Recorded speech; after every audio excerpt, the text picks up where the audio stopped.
Hi there, Glocal citizens. Welcome back to the podcast that inspires a borderless mindset around manifesting a new world. I am your host, Florence Adu, coming to you from...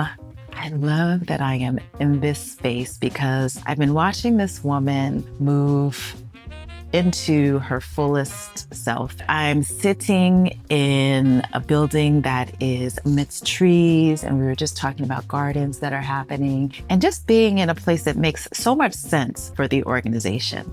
And so, Cordie Aziz, welcome to the podcast. So thank you so much. And it's great to be back, Florence. Yes. And what I didn't mention is, for those of you who've been with us for all this time, Cordie was our first guest. And this episode is our 5th anniversary episode. So I'm very, very happy. We're kicking off our 5th year, and I'll be going around and doing a lot of Where Are They Now interviews, just catch up with folks who were introduced in the podcast, who are growing and shaping and making impact in their ways consistently. And so I'm so honored that you are back and we are in a Where Are We Now. But for those of us that have not been with us all the time, we'll still have our standard Glocal citizen intros. So let's start with, where are you from? Where are you local? And what is your craft? So I think these are always great questions. I actually consider myself probably a citizen of the world. Mm-hmm. I have been based in Ghana for 13 years, but I'm sure, as you can hear from my accent, that of course I grew up in the United States. In the US, I grew up mainly between Peoria, Illinois and Memphis, Tennessee. But Jackson, Mississippi is actually my home. And I say that because that's where I really became shaped. I went to Jackson State University. I think that experience played so much into my life. And I think the relationships I built there had such a profound direction on influence and direction on who I actually am today and a lot of the decisions that I make. And then after living in Mississippi for a while and then going back to Memphis for a brief period, Washington, D.C. was my home for about 6 years before I moved out to Ghana. So I am a little bit all over the world, but Ghana is my home, as mentioned. And I am into developing circular economies and communities. I think this has expanded maybe since last time, since we talked, where we had a major focus on just recycling. And I think now we are more onto that phase of how do we not only recycle, but how do we get communities to also adapt, better habits that really promote circularity from the beginning to the end, and not only of just plastics, but of all materials that they use in their daily lives. Mm-hmm, mm-hmm. I love that. And, I've been thinking a lot about the idea of waste management and sanitation, because in the time that we've both been here, we've seen this Ghana, this Accra of ours. And I mean, you're less. I'll ask you about your local, your local in Ghana in a moment. But we've seen the place transform, and not for the better. It is. That's why I love what you've been doing, because you really have been about waste. How do we manage it? And so I asked the question, where are our landfills? And so tell us about what landfill culture is like, or the business is like. How is waste managed currently in Ghana? Yeah, I think one of the major challenges, so one, waste is mainly managed by informal sector, also known as waste pickers, boulder taxis, as we know, the guys that use the motorized tricycles to pick up waste. Waste is still mainly an informal business within Accra in Ghana. But it's quite surprising because oftentimes you do see one major name sort of floating around when it comes to waste management in the Ghana space. And even though they may monopolize as far as brand, when it comes to actually reach and being able to collect materials, this is still mainly informal sector. This is even more interesting because even landfills are mainly managed by this same company. And I think what we've seen is that we really don't have enough engineered landfills for Ghana. And engineered landfills are those that are basically designed to actually hold waste for a period of time, meaning with the proper filters, the proper mediation measures. So what is going to happen to this landfill after? How are they going to be able to cap it? How are they going to make sure gases and other things don't leach into the other community? we actually are still really lacking that. We have had several engineered landfills. However, they have reached capacity. And a large part of that is just because of the booming population within Accra. We know Africa has one of the fastest growing populations, particularly when it comes to urbanization. And of course, Ghana, cities like Accra, Kumasi, Takoradi, Cape Coast, it's all the same. You still see people really flocking from rural areas to come into the city areas, which means that there's really an overflow. It also means that there is a big gap in rural areas, right? Because we are so focused on the urban areas and how urban areas are managing waste. We're often overlooking the rural areas. So you'll see that many rural areas don't have access to landfills at all. Most of them are either burning their waste, they're dumping it somehow, or is just sort of being left out. But there actually isn't still proper waste management. This is quite alarming because waste really is it's a great opportunity for jobs, not only on the collection space, but being able to recycle, repurpose, and other things. It's still quite critical. So it goes to show that there's still a lot of opportunity in it, but we still haven't been able to fully harness that value. And I think this is why at Environment 360, I'm really passionate about how do we get community members involved in managing their waste. So this way, you're not waiting on government. You're not waiting on a private company. Like, how do you even reduce the amount of waste you're putting out for a private company to get? How do you ensure that before, if you are going to put out waste, how do you make sure that maybe you can reuse it and do something that is able to help you gain money for yourself or create a job, employment for your other individuals around? So I think that these are really some of the critical things that we do, but we do have quite a long way to go in waste. And hopefully this means that we'll really be able to look at some non-conventional methods of dealing with our waste that aren't linear, but are more circular, and give credence to more jobs, to more innovation within the space as well. So I have to tell this story because I have you here. Several years ago, I was down around Cape Coast, that area, and going to the beach. So I'm driving, leaving the area, and said management company, waste management company comes, blocks the road a little bit and just dumps the garbage there, dumps a big truck of garbage. And I was appalled. I was like, what? What is this? So I made sure to take pictures, and then I called the company and I said, look, this is what I saw. I don't know what's going on, but this is what I saw, and this is not acceptable.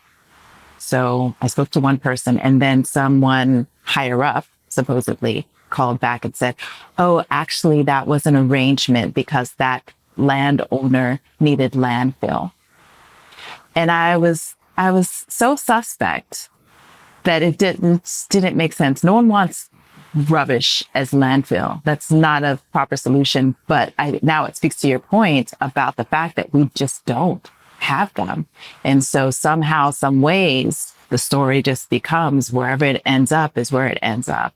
So that was where it was. And it just makes no sense to me. But I want to ask you about, because in prepping for this, I did do some research thinking about landfills versus incinerators versus other, mass solutions. And so what are your thoughts on incineration versus landfills? And I know, that's technology that may be well beyond us, but what are your thoughts on? So I don't think incineration is actually sustainable either. And I think you see this in a lot of European countries when they actually sort of talk about this. I think when you're looking at an economy that is growing as fast as Africa's economy, and when you're looking at the amount of jobs that waste could create, or even harnessing the value of that particular waste, it's not as feasible. I think that there are much better ways to deal with waste. I also think that when you start getting into methods of incineration and other things, it's sort of like a stopgap, right? So it's sort of saying, let's put a Band-Aid on it. At least we're now able to burn it down. So we're using that energy and we don't have the waste that's visible anymore, but it's technically still creating waste, right? Yeah. Because there's still a certain amount of materials. Smoke. Yeah. Exactly. That's going to go out. You're right. We have toxic materials that might be burned in that as well. but you're still losing the value of what could actually be harnessed, right? And that's the thing that we're looking at, is that it's sort of like when you were growing up, they say waste not, want not, or one man's waste is another man's treasure, one man's trash is another man's treasure. I think we have to realize that there's technically when you look at Africa, when you look at Accra in general, we know that Africa is big on farming. Most of the waste we currently create is actually food waste, right? So that's really not ideal for an incinerator. So I think sometimes we look at these like solutions that come from the West, but we have to realize our diet is different, our culture is different, our spending habits are different, our lifestyle is different.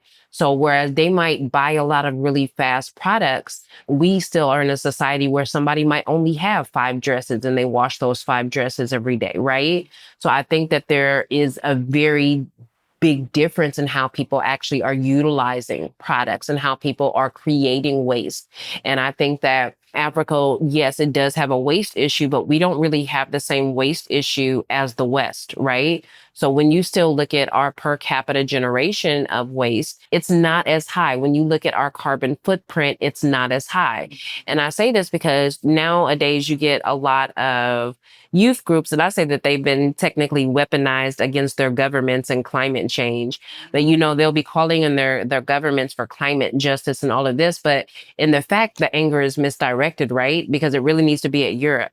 Because in the end, you've been the one that's been deforesting Africa. You've been the one that's mining illegally and not doing reclamation properly. You've been the one that's spoiling water supplies.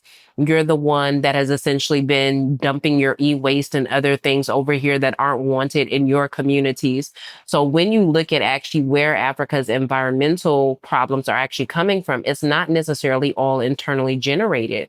A lot of it is generated from the West. And I think that needs to be acknowledged by the West. And I think that they definitely need to put up more compensation. There's this whole talk around climate financing and climate tools and what that looks like for Africa.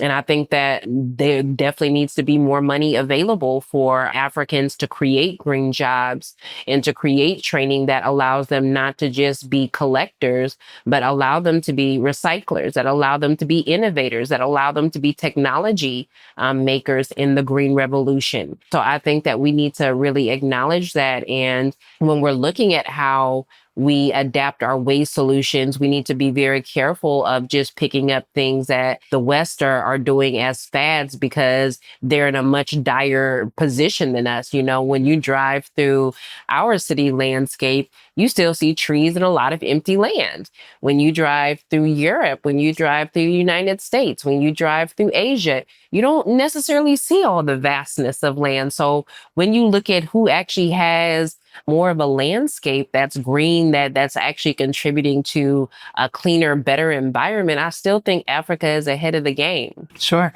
Sure. Yes, yes, yes. Because a lot of our development is confined to our city. So once you leave the city limits, just like coming out here. So this is a great time to ask you why the where. How did you come to be living, working, and playing now, 10 years later, where you currently are, and the genesis of the Environment 360's new headquarters? Yeah. So over the past few years, I think last time we talked, I was pregnant or just having my daughter. So I can't remember if I had started. I feel like I was just beginning to start my motherhood journey. I hadn't had given birth yet.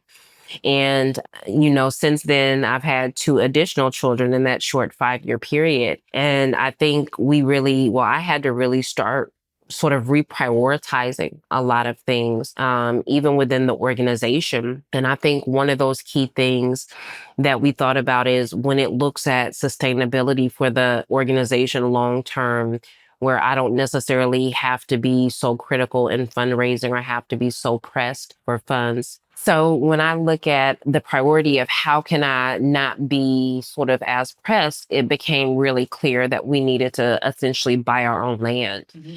So I actually purchased this land here in Dodowa. when I actually gave birth to my daughter 5 years ago.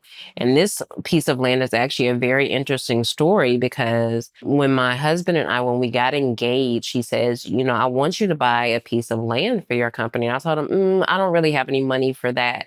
And he drove me out to this area and he parked in front of this space and he's like, I want you to buy this land. I was like, yeah, I don't have any money for that. And then about a year later, he came back. He came to this same place and he said, hey, I really want you to buy this land for your company. And I was like, yeah, I really don't have the money for that. And he's like, you don't worry. I'm going to go ahead and secure the land with the people. And then when you gather the first payment, you can just let me know and I'll work with them. My husband's family is actually from this area. So because of that, they have a lot of connections with the other landowners. So my husband was able to go and take drinks and everything and secure the land actually money free until I actually came up with the money to actually give them like the first deposit on the land. And God being so good, he was blessed. He blessed me. I was able to pay the land off. I think I bought the first plot of land for about 28,000 Ghana cedis or so. And I was able to pay it off, I think within 6 to 8 months. It was right under a year time. And I remember I paid off the piece of land and my husband said, okay, now you need to pay for the second plot. And I said, but no, I agreed to one plot. And he said, yeah, but when I looked at what you were going to do, I realized one plot wasn't enough. So I got the second plot of land. And I was like, I don't know why you did that. You're putting me in financial straits. Now, like I'm strapped to these people. And I was able to pay it off. I think it took me about another year to pay it off. And then fortunately, I was able to get Australian aid to actually look at developing a training space for us and a maker's container where we could actually train people on how to use our recycling machines. And that sort of began the first development of the space that we're in. And I think when I first had this space, I really sort of envisioned it as a training space. I don't think I sort of had the full vision of what I was going to do here or how it was going to sort of play out. But then I realized that, okay, it's in Dodowa, it's a little bit far, difficult to get people to go to the space and train. And, you know, I think as the children started coming, I also realized, hey, I haven't really fundraised in like 3 years. Funds are getting a little bit tight. You need to probably build an office as well. And so last year, rent was so high that when I looked at what it was going to cost to pay rent for the next 3 years, I said, I think I can really build like a small building for that on the property. And so I took the money that we would have paid rent and I essentially built the first level of the building. As you see, we're still finishing the interior, but it'll be 2 stories. So upstairs will actually be a training space. So we actually moved into the workshop container. We worked from the workshop container while the building was being built. And then we were able, God being so good, we were able to put up the building in about 7 months. So we officially moved into it in September. And I think it was actually a great decision for the organization because now since I'm here on the property, like I really understand the full value of the property and what it actually does. So what I envisioned as a training space is actually now a multi-purpose grain complex. So I realized that we can do events here, we can do tours here, we have a playground. We've recently partnered with GH Scientific to start doing Saturday STEAM camps here where kids can come in and they'll be doing STEAM related activities. So I realized like being here on the campus has actually opened up so many different opportunities for the organization. I think it was also really critical for me as well to have a little bit more room to focus is because another decision I made is for us to become a social enterprise. One of the key changes Environment 360 had is that we did get a private investment in 2023. And this private investment essentially facilitated our registration on VERA. VERA is the highest certifying body for environmental credits. So we got a private investor that is a large environmental credits market trader from Australia that was interested in exploring the plastic credit market in Australia. Australia. So they facilitated an investment within the organization, within its plastic collection space. So in addition to having this space, you'll see that we've also expanded our plastic collection infrastructure in Kumasi as well as on this Dodowa side as well. So this also allowed me to be able to focus more and not be in so many different places as much, because we had an office in Adenta, yes, but then I would have to come down to Dodowa, I would have to go to Tema, I would have to go to Kumasi. So now, yeah, I still have to definitely go to Tema and Kumasi, but it's allowed me to sort of see a larger vision and alternative income streams for the organization that are more in line with my family life, right? So I look at this space almost like a safe haven for my children as well, which is why I have a playground here, because it's essentially a place where I can bring them while I'm working. They can sort of grow. This is why I'm into doing a lot of kids activities on the property. The goal is to actually have our first summer camp started by April so that they can attend summer camp here on the property. So it's sort of like this property is more sort of dedicated to almost my personal side of life. So it was a way for me to combine those two things as sort of a mother and a businesswoman. Because I do work in waste, it's not appropriate for me to bring the children right to the plastic collection facilities and other things. But since I am in a place where I don't have family to call on for children, undoubtedly there are going to be times where my work may just be their safe haven, right? Where I need to be able to bring them to the office and there needs to be a secure environment. This way, I feel like at this point, if I build enough activities for them, even if I'm not here on the property, staff will be here on the property. Other people will at least be able to sort of keep an eye out for them. And it sort of fits more, it's more conducive for my longer term lifestyle. Yeah. I love that. That's so thoughtful. And I've always known you to be the think ahead, think ahead lady. It looks like that, but this is just God, like, I see you're blind. Let me lead you. That too. Like my poor child, I see you're just all over the place. Let me just drop you a gem every now and then. Right. One of those gems is a good partner. It's true. Yes, that's called partnership, like really seeing it and helping you to bring that to fruition. So thinking about partnership, and you started to mention this in terms of trying to diversify and transition your organization from a for-profit to a social enterprise, or is it the other from a non-for-profit to a social enterprise? And I do remember that was a big part of your thinking from the beginning, because you recognize that value chain in waste. And so now thinking about how that's structured and how you're managing because now you're less grants and more operations. How has that transition been? It's been interesting, just from even adjusting to the skills needed for staff, right? Because I do work in plastic waste. I think, when I was running programs, it was very sort of straightforward. Get somebody that, university graduate that maybe has a business background or a programs background. Getting somebody that has like a business background, or somebody that's gone to like University of Development Studies, or somebody that has an environmental degree, and really understanding that those individuals are very different from operational people, right? So I think one of the toughest things that I had to realize is that most of the staff that I had for Environment 360, when it was an NGO, weren't appropriate for Environment 360 as operations. And it's because the skill set is different, right?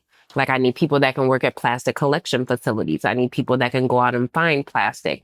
I need people that are more goal driven, that are more like on their numbers and not necessarily into programs and discussion and, theories, sort of networking, right? Because in the end, those things are great, but they don't drive profit for a business, right? So for us, our bottom line is really driven by how much plastic we collect. And I think one of the things I realized very quickly is that most university students don't really thrive in an informal environment of plastic waste or even the waste sector, right? Because our waste sector is very rudimentary.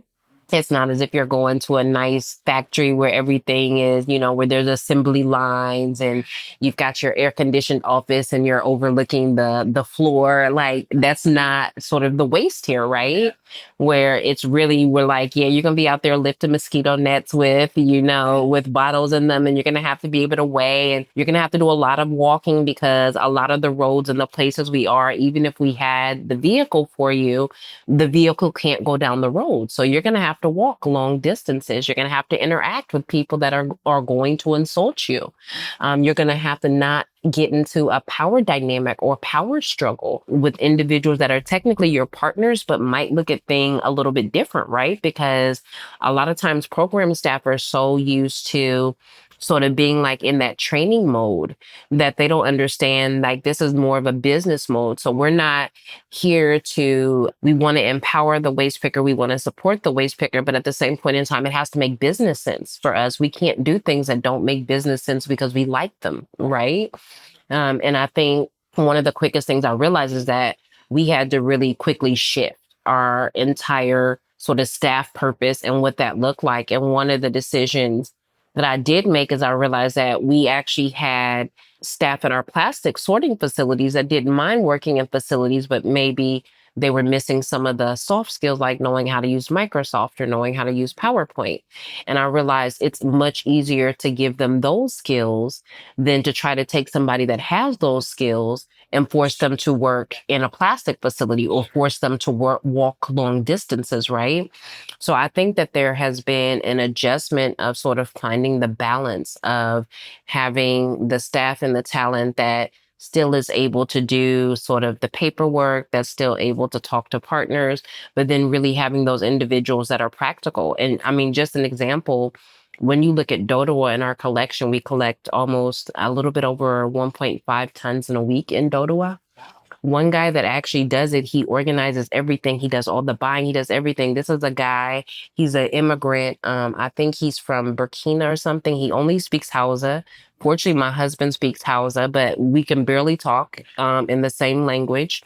But he lives in a container in the Zongo, but he is like a major person. This isn't someone traditionally I would have gone to find to hire, right? But he's my best field scout. And so it's really sort of readjusting to the fact that the skill set you need for operations, particularly in this field, which is still sort of up and coming, is very different than what it would be if you were running for programs. Right, right, right. Wow, that's so insightful. And so thinking about the waste verticals, right? So I want to go back to, and this kind of goes into Glocal Speak, like your new Glocal Speak. When you talk about changing the mindsets of communities to really be more conscious of their circular nature, where do you think that education starts? And how do you see it being moving through not only Ghana, but in kind of really practically really changing people's lifestyles? Yeah, I think it's definitely the youth at this point, right? I think the in between sort of like this, like, Disease. yeah, So it's like not the this Gen probably Zs. 28 to 35, it's sort of lost, right? The very old people, they're used to doing it. You'll see they know how to conserve, they know how to farm, they know how to use the eggshells for their plants. Like they sort of have still maintained some level of their circularity. In all honesty, though, it's going to be from the youth, which is why this multi-purpose complex is really geared towards supporting youth education and sort of getting them indoctrinated into sustainable lifestyles and really thinking about how do you reuse your waste? How do you reuse those old textiles? What are some of the things that you can do with your composting or your agricultural waste? How do how do you farm your own food? Some of those skills that are really sort of lost on our generation, right? Because I think for those of us that are probably between this 30 and 40-ish age, we sort of lost a lot of those practical skills. We still, depending on where you grew up and how you grew up, you might still actually have some of those, right? So my people are from Mississippi. My grandma canned. Like these are still some basic things, but I guess I would even say now, since I talk about it a lot, I think it's really this slightly younger generation So maybe it's even this 32 to like 26. I feel like they don't have a lot of the skills. Like they don't know how to sew buttons, right? So for me, growing up, everybody could pretty much sew. Like you didn't have to be a man. You didn't have to use a sewing machine, but You knew how to you could put a thread a hem. needle. Yeah, you know how to thread a needle. You could put a hem. You can sew a button on. We grew up cross stitching. Like that was like the activity, right? We didn't use microwaves to cook. Like, you know, this new generation is very microwave-ish. You see them with their Maggie cubes and other things, you know. I feel like a lot of those skills have been lost. So our focus is how do we sort of get those skills into the people coming up now, right? Because a lot of them, you might actually be coming into parents now that are so busy, they don't have a lot of time to teach you those life skills. And this is really what it is, right? Is that our society has changed so much that people don't have a lot of time to really do a lot of these things again. So for you, it's much easier to just pick up something. It's convenient because you're working 10 hours out of the day. You don't want to do the farming on the weekend because you're tired, right? You don't want to do these other things. You don't want to have to sew your own. You know, if your shirt rips, you're not interested in patching it up because you can go buy another one for $10 or for $5. Like it's not worth the effort to you, right?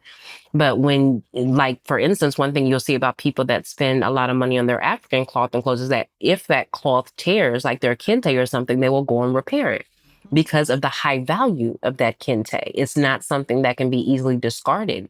And the thing is, how now do you get youth to recognize that in the state that you're in, you were past like, yes, we've had this quick stage, but now essentially you don't have that luxury anymore. Like, yes, it's available to you, but you don't really have that luxury if you want to maintain some sort of normalcy as you see it in your life because global warming, climate change, we see rainy season, other things are changing. Like there's so many other environmental changing. Like you mentioned, landfills are overflowing, oceans are filled with plastic. So yes, you can continue on this very fast lifestyle of just grabbing things as you go, and that's fine.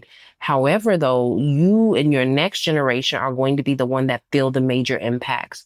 So you have to make critical decisions right now about the type of packaging. You have to make decisions on how I'm going to do some level of my own farming or my own food, because we see that as climate patterns are changing, food may not be readily available. Certain things you like may be really expensive.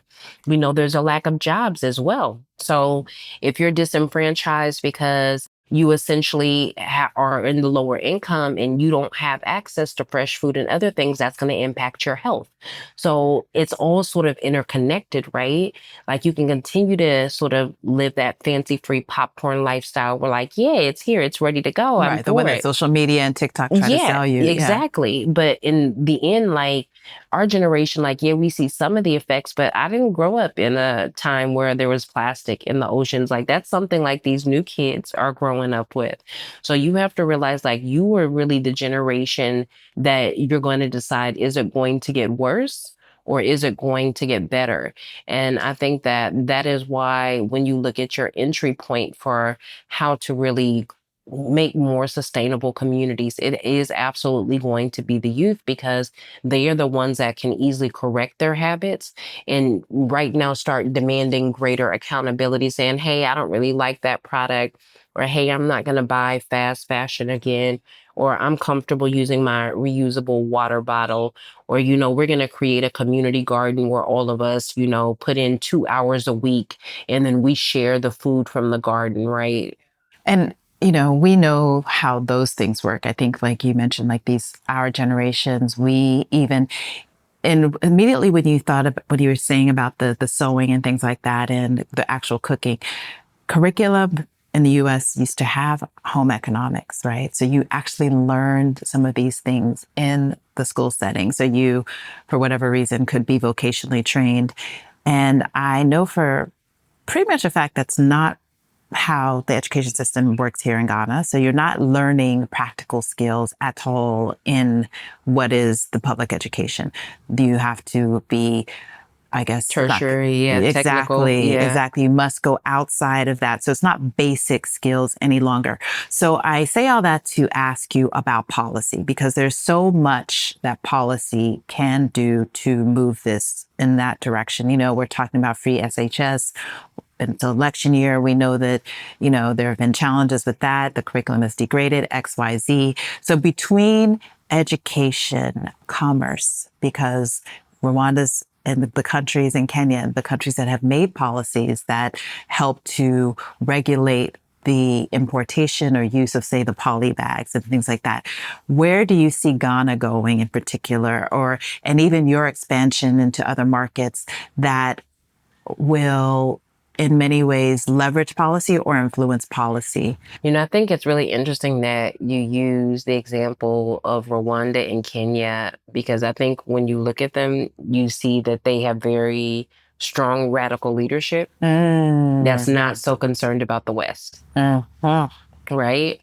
I think in general for Africa to be able to take back everything, they actually have to start determining their own course and what's good for them. And that's why I was even saying earlier about emulating solutions the West has for waste, because technically what's happened is, right, we've tried to emulate their school system to a certain degree, right? That's why Ghana is based on a British curriculum, right? I think that these are absolutely critical skills. One of the things I think I am happy about is that you see more youth that are into agriculture, because I think now they're sort of realizing that agriculture is not just growing on a small local level, but it literally is the critical building block to global exchange. Yeah, like if you don't have food, nothing moves, right? And there's so many ways to process. There's so many ways to change food. There's so many different creative things to do with food. Ideally, yes, there needs to be more practical skills. I see Ghana has definitely made more of a push for TVET education. But like you said, I think for those who don't know, can you explain the acronym? TVET is technical vocational education training. So these are like hands-on skills, practical skills that people would need. So this would be like mechanical engineering, domestic or catering, electrical engineering. What's another one? Like CAD drawing, welding, like these types of things. You have seen plumbing, exactly, HVAC. So you have seen Ghana put in more emphasis on TVET, but I think it's coming too late, right? Because at this point in time, the way Ghana's education system is set up is that you're essentially put on an educational track based on your early grades for your developmental testing. So in the US, everybody has testing at different stages of your educational background, and it sort of judges how well you're doing in school, right? So in the US, you take it and it doesn't really mean anything. Like you can get like a 68 in reading and maybe 78 in logical thinking. Like it doesn't determine your educational path, right? In Ghana, it determines your educational path. So it's going to determine if you're going to go for science. It's going to determine if you go for general arts. It's going to sort of determine what you do. And I think that it's great to have TVET education as an option when people are 18 plus, but it can be integrated even from 15, 16 going on, right? Because a lot of students, essentially, they could be learning a skill or something that could support them even going and furthering their education, because depending on the type of home you're coming from, you may not have somebody to support your education. So you actually will need somebody so if you can learn a skill at 16 that can essentially start earning money for you, and then take you into university at a later level, I think that that's definitely more beneficial. And I think the thing you touched on, these are practical skills. Like these are things you should know how to do almost regardless. Like these aren't things that they're survival skills, right? These aren't things where it's sort of like a fluffy skill, like you're never going to use it, Even sometimes, like I tell the staff here at the complex, because we have a maker shop and we have different types of tools, I tell the ladies, it doesn't hurt to learn to use the tools. This is a skill that when you learn, like I guarantee there will never be a time in your life you're like, oh, I really regret I learned to use that tool, right? And I think that it's the same thing when you look at technical education, is that I think that if it was offered to students a lot earlier, a lot of them might find different paths that they become more comfortable with. I think it also spurs innovation, right? because it allows you to try new skills. It allows you to solve problems in different ways. It allows you, if you're not the best academically, it allows you to gain confidence in different ways to show you that, hey, maybe I'm not the best academically, but I'm really good in this particular aspect.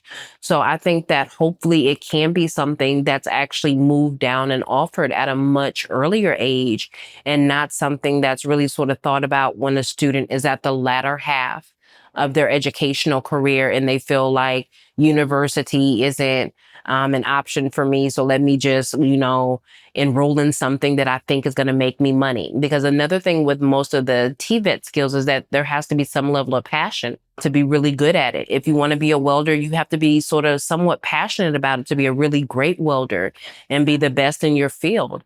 I mean, it's the same with being a car mechanic. You have to have some level of passion about it. You have to be able to keep up with it. You have to know the trends.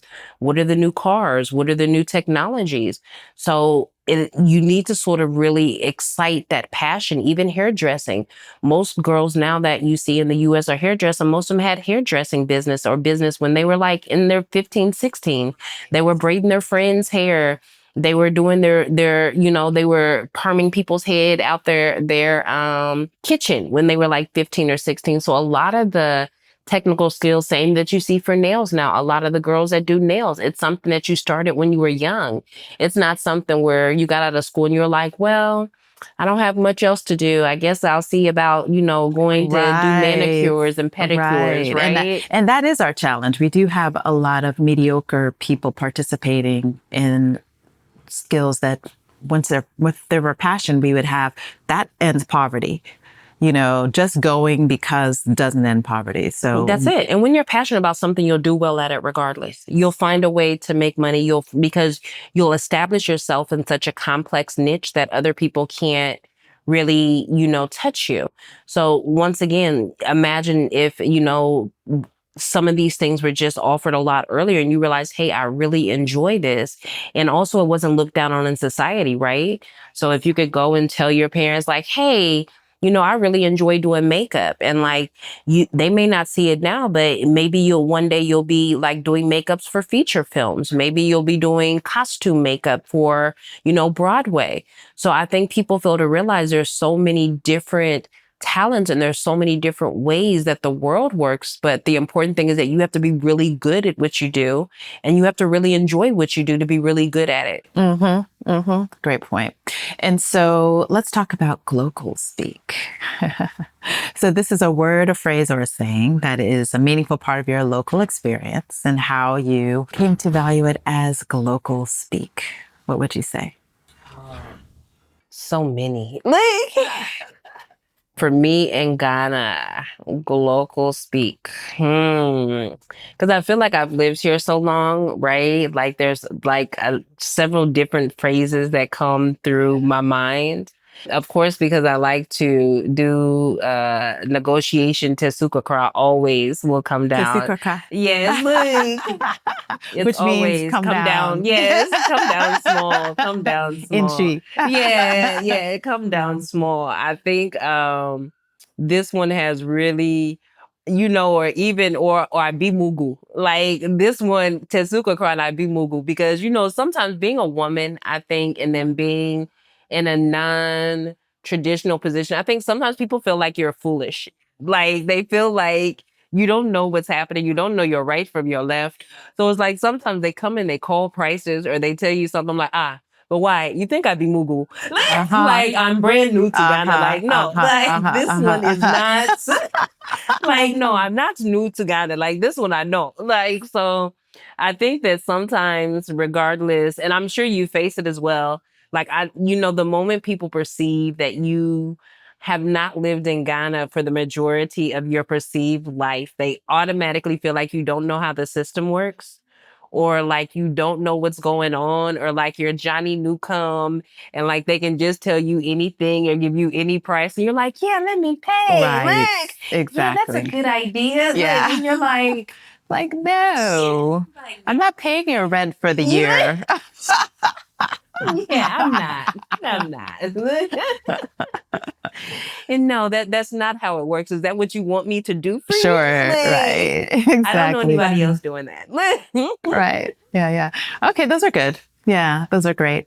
So that's a good point you make about mindset and this idea of how people perceive you. And so looking now at where you are, what are your mindset hacks? How do you hack your mindset? I'm actually still sort of mastering this. And I think if you're growing, I don't think mastering your mind, I think is the hardest thing to do, right? Yeah. I think that, yeah. And I think it's never ending. And I think it's just because life is ever changing. So you might be in the strongest mindset in one particular phase of life. But Or one then day. maybe, yeah, right? But then there might be one or two incidents where you get a little bit shaky, right? So you have to like really find a way to cultivate. Um, for me, I'm just gonna say faith. I think God has really been an amazing thing. And I think something else is particularly since I've had children, before I had children, I had so much time and I was so much in control of my life. And I feel like since I've had children, like I really realized how limited I am and how many things I don't control. And I say this is because like I can wake up one day and plan something and one of the kids is sick, right? It doesn't work out the way I thought it was going to be. Or, because now it's not just about my life, it's about everyone's life. And I think women don't really talk about this, but there is the dichotomy of having children and being a successful woman. And you do have to sacrifice parts of that. And I think that when you sacrifice parts of that, it does sort of impact sort of how you keep mentally charged because you see one part of your personal life really flourishing and really doing well, but then you're sort of mourning that your business isn't like maybe where it used to be, or you're not sort of that perceived business titan that you used to be. So you really have to like find ways or remind yourself that like everything has a season, right?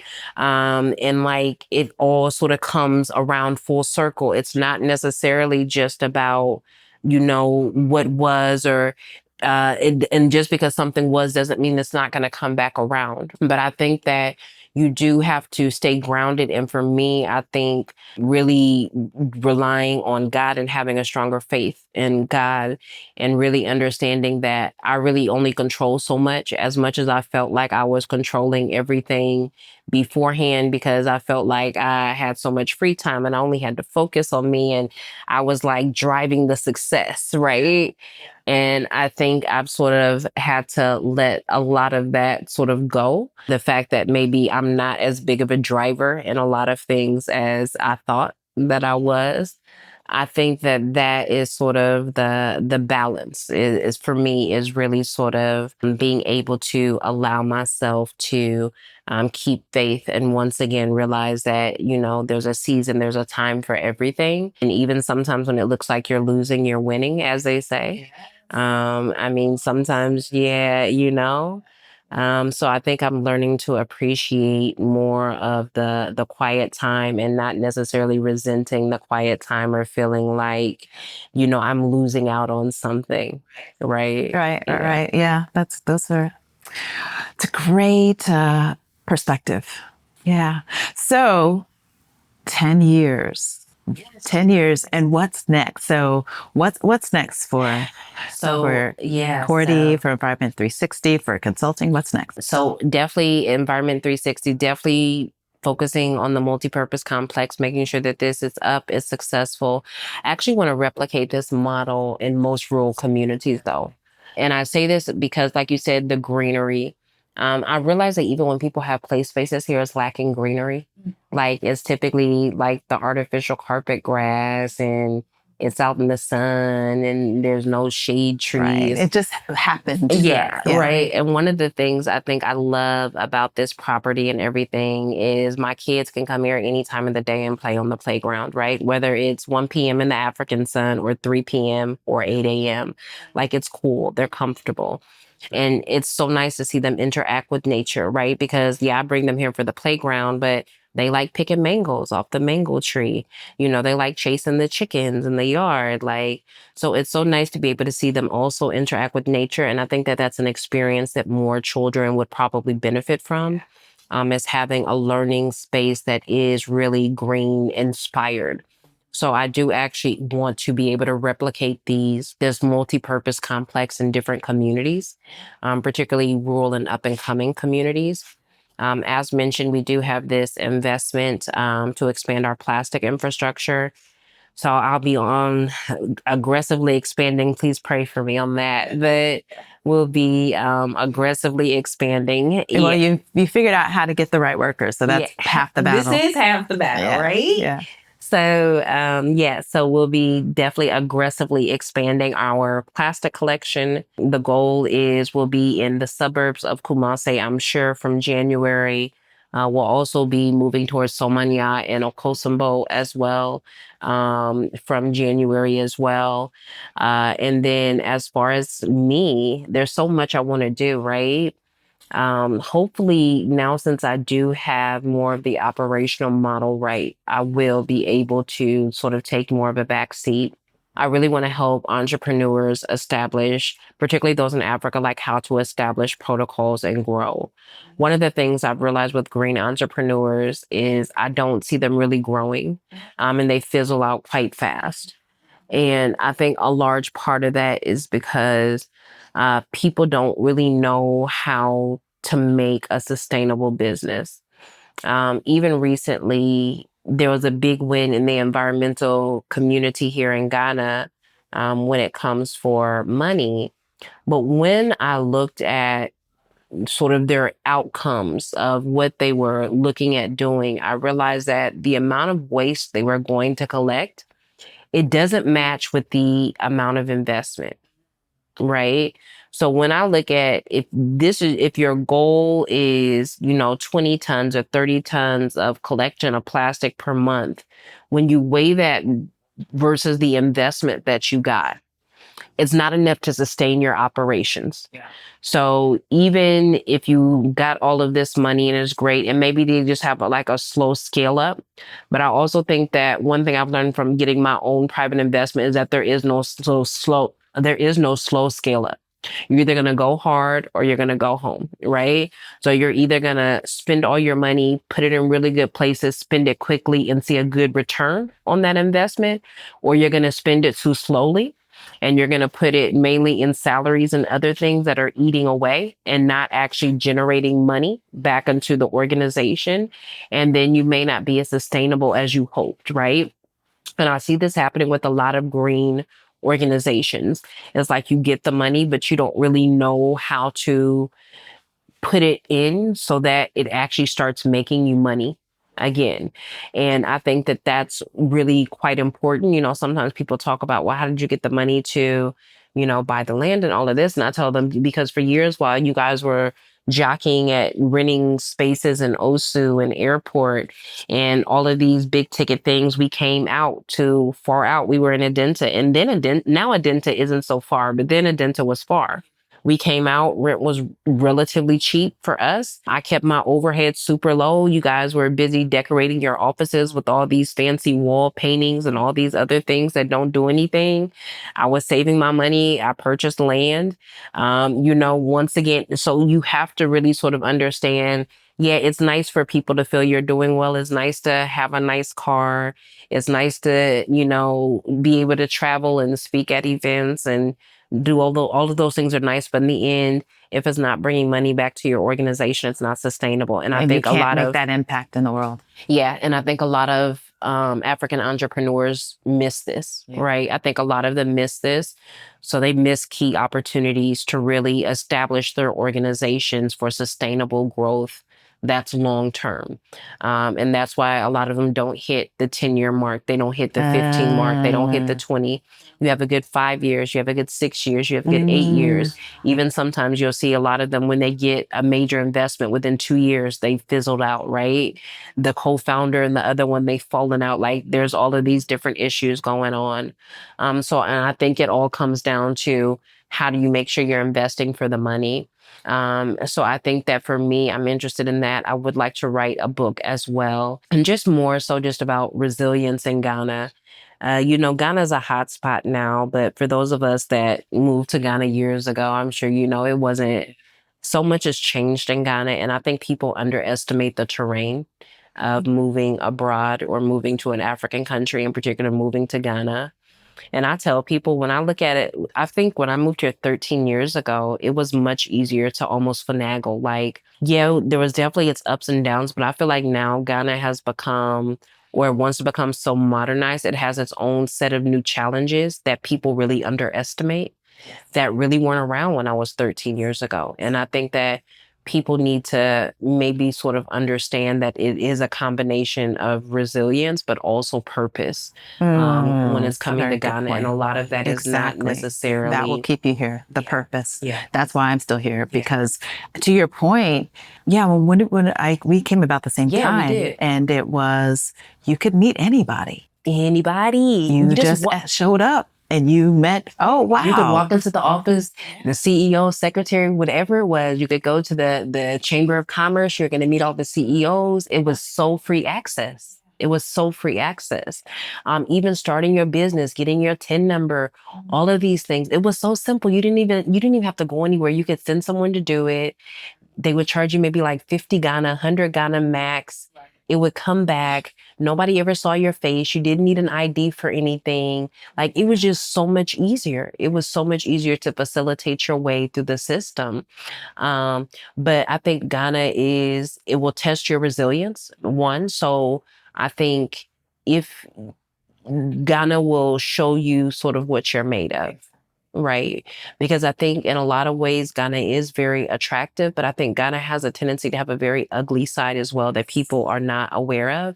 And I think a lot of people are disappointed by it, particularly because they feel that they made such genuine connections and they've got all this support and they've got all these people that are like around them. And then you get here and you realize, hey, I'm sort of here by myself. And, unfortunately, there's just been such an uptick of these YouTubers and everybody with this false with the rah, rah, rah. Yeah. And I'm happy for it. And people should come, but we're waiting for your book because we need both sides of the story, because purpose is what it's about. And so we can't come and want to come and not recognize that this country is not and I'm so tired. I've been listening a lot about the global South and those types of things.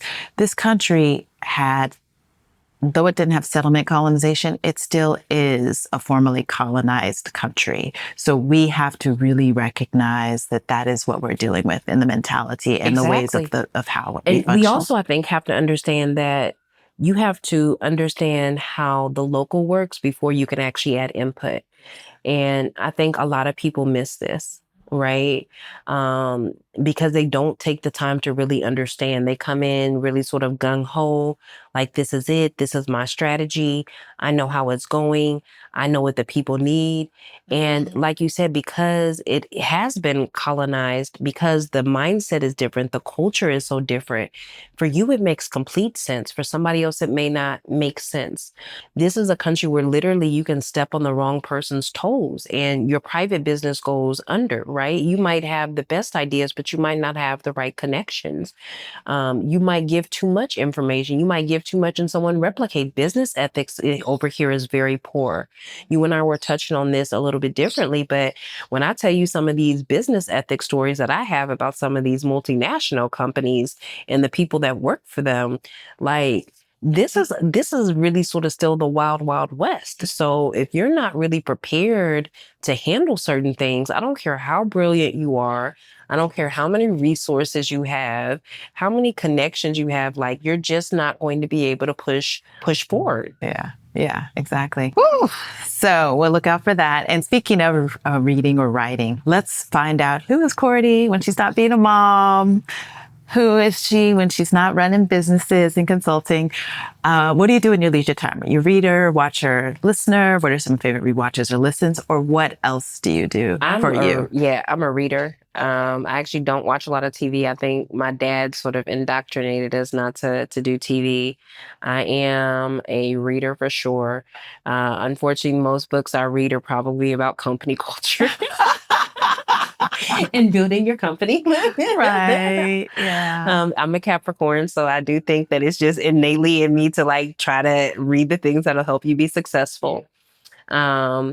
As mentioned, I think as I become older, my faith has really become really a cornerstone or a defining factor of who I am. I think I'm sort of in this whole rebuilding stage of sort of who I want to be in this next phase of life. And I think that's really different for me as well. Who I would like to be, I'd like to say, in this next phase of life. I think I like to be a little bit more social. I think traditionally, I've always been, I'm social, but I'm a little bit closed. So I'm sure I'm very social, but outside of seeing people like out in the social scene, I feel like I don't really sort of let people past a certain point. So I think I would like to be a little bit more social and maybe have a little bit deeper, genuine, more connections, right?